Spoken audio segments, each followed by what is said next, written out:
'Yan ta'adda, 'yan fashin daji, 'yan fashi da makami, masu garkuwa da mutane da sauran kashe-kashe masu aikata muggan laifuka na ci gaba da hana zaman lafiya a sassan Najeriya.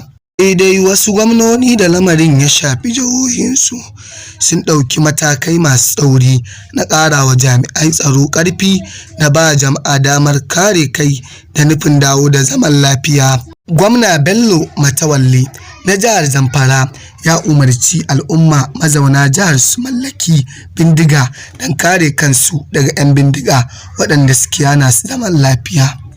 Gidan jaridar The Nation ta rawaito cewa ya umarci hukumomin tsaro su harbe duk wanda suka gani kan mashin don tunatar musu cewa dokar hanawa mashin na nan daram a jihar ta Zamfara.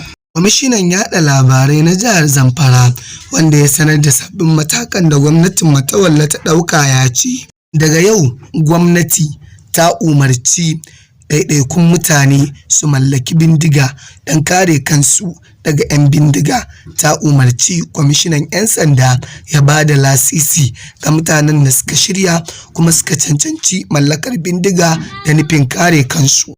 Gwamnati ta kammala shirye-shiryen raba fam 500 ga masarautu 19 da ke faɗin jihar domin mutane da suke da niyyar mallakar bindiga don kare kansu. Ƙara taɓarɓarewar tsaro abin damuwa ne matuƙa. Gwamna ya hana hawa babur da siyar da man fetur a yankunan Moda, Onaka, Ruwan Bore da 'yan Doto. An kulle duk gidajen man da ke yankin. Duk wanda aka gani a babur a yankunan za a ɗauka ɗan bindiga ne. Dan na subscribe sannan ka danna da zarar mun ɗora. Amir Hausa TV.